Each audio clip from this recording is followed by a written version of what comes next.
Salut à tous, bienvenue sur la chaîne. Hier, Apple a déployé la quatrième bêta d'iOS 18.2. Dans cette vidéo, on va voir donc quelles sont les nouveautés par rapport à la bêta 3. On fera également un point sur vos commentaires liés à la vidéo sur iOS 18.2 bêta 3 de la semaine dernière. Et on fera également un point sur la date probable de sortie d'iOS 18.2 pour tout le monde, puisqu'avec cette nouvelle bêta, on apprend quand même pas mal de choses, notamment avec le numéro de version. Donc ça pourrait être avancé par rapport à ce que je pensais. Dans tous les cas, si vous aimez les vidéos sur iOS, surtout n'hésitez pas à vous abonner, vous êtes vraiment sur la bonne chaîne. Le numéro de version se termine par un A, ce qui laisse penser que la version finale est toute proche. On en parlera donc, je vous le disais tout à l'heure, en fin de vidéo.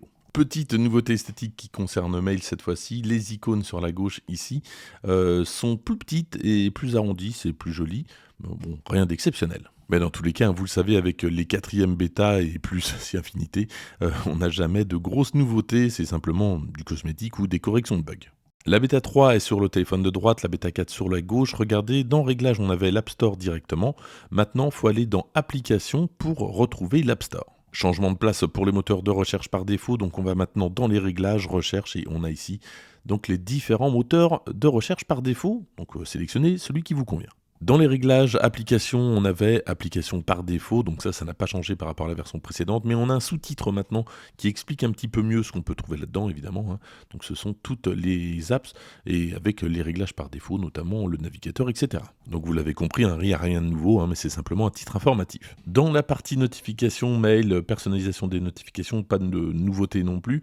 Une icône qui fait son apparition, un petit peu plus d'explications, mais là aussi, c'est toujours à titre informatif. Un petit mot sur la batterie, alors sur la bêta 4, j'ai pas assez de recul. Sur la bêta 3, ça fait une semaine que je teste tous les jours la bêta 3, et honnêtement, je trouve que la batterie tient vraiment bien. N'hésitez pas dans les commentaires à me dire si vous avez rencontré des problèmes ou pas, mais je pense que normalement, il ne devrait pas y avoir trop de problèmes. D'ailleurs, j'ai pas vu beaucoup de commentaires dans ce sens. À propos de commentaires, justement, un petit point sur vos commentaires. Merci à tous ceux qui peuvent répondre et qui ont répondu aux commentaires des autres. C'est vraiment sympa. Et puis, donc, j'ai ce commentaire. Alors, je ne sais pas dans quel système l'utilisateur se trouve, mais en tout cas, sur iPhone 16, il dit que lorsqu'il est dans répertoire, impossible de revenir. Il est obligé de redémarrer. Bon, j'ai testé sur plusieurs appareils. Je n'ai pas rencontré le problème. N'hésitez pas à me dire si vous avez rencontré un problème avec Contact. Concernant le RCS avec les nouveaux fournisseurs disponibles, c'est-à-dire Bouygues Telecom et Free, j'ai eu plusieurs commentaires qui allaient dans le même sens, qui disaient que avec ces nouveaux fournisseurs, alors c'était pas SFR qui était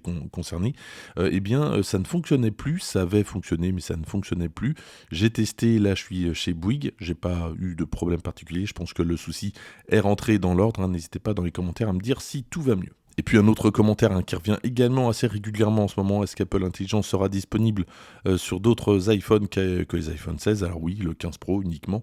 C'est vrai que c'est un petit peu dommage pour tous les autres, mais bon, c'est comme ça. Merci en tout cas à tous ceux qui ont laissé des commentaires, tous ceux qui répondent également, et puis surtout, un grand merci à tous ceux qui laissent des commentaires ou qui participent aux autres vidéos qu'iOS. Et puis, pour terminer cette vidéo, un petit mot concernant la date de sortie probable d'iOS 18.2 pour tout le monde. Alors je vous le dis depuis quelques semaines, depuis le début, je pensais que la mise à jour iOS 18.2 devait sortir autour de mi-décembre. Donc, étant donné que c'est début de semaine, le 17, ça me paraissait un petit peu court puisque c'est juste avant Noël. Donc, je pensais plutôt autour du 9 ou du 10 décembre. Là, il semblerait que cette mise à jour soit disponible une semaine plus tôt, donc autour du 2, voire le 3 décembre.